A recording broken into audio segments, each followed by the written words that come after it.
because Welby has been dishonouring these victims also. He's been dishonouring the victims of Smythe and others, yes.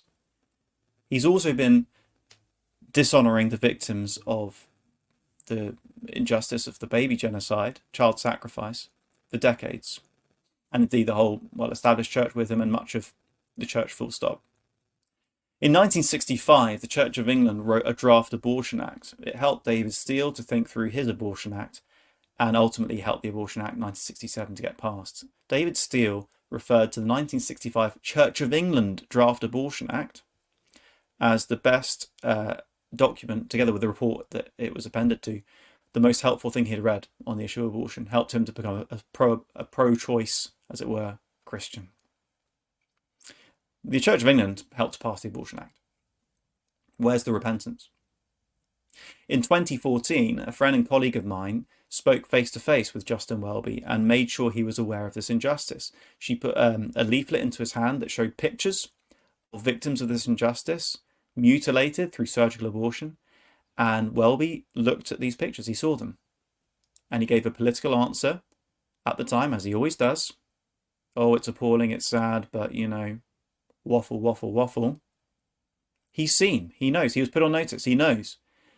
He has seen the victims of this injustice and done less than nothing. And I want to say less than nothing, he actually worked against them actively.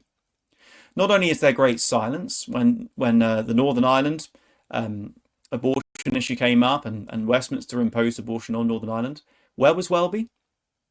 Where was the so-called Lord Spiritual? Did you hear a word from him? Often the bishops abstained those votes. Certainly none of them spoke out against imposing child sacrifice on Northern Ireland, against the will of the Northern Irish people. Welby didn't say a word.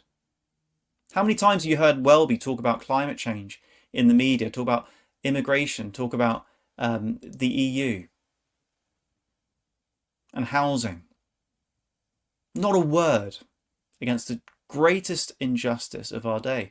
I'm not saying the Smythe stuff doesn't matter. It matters. What I'm saying is this also matters, and Welby's even more culpable in this area. And we shouldn't actually let him get away, as it were, with just pinning his resignation on one thing, when it clearly wasn't even about that anyway. I'll come on to that in a moment. But we must also look at, not just because of him, not even just because of the Church of England, but all of us have been sitting on this injustice for decades. And Welby's not only dropped the ball on it, he's actively supported it. When he was asked about buffer zones, which have just come into play across Great Britain, he said he supported them. He supports keeping life-saving information, help, prayer from mothers and babies right on the doorstep of these abortion centres. Hundreds of babies have been saved year on year through the brave work of many activists outside these clinics. Most of them just praying silently, approaching individuals who want to be approached to speak and offer them help. I get a newsletter from one of these organisations showing just rows and columns of names of babies saved that year. I wrote to Welby's office and I said, are you sure you support buffer zones? Here are the babies who are saved every year because people are near the clinics doing their work. Are you saying these babies should have been sacrificed and killed instead of saved? Is that what you're saying? They didn't change their mind. The office dug in. Welby thinks that, for example, Roman Catholics should be jailed for praying in a public space in Great Britain. Not only has he done nothing about child sacrifice, he supported it. He wants to keep a so-called safe space around the clinics where they're killing babies. He doesn't want anything to interfere with the business of killing babies.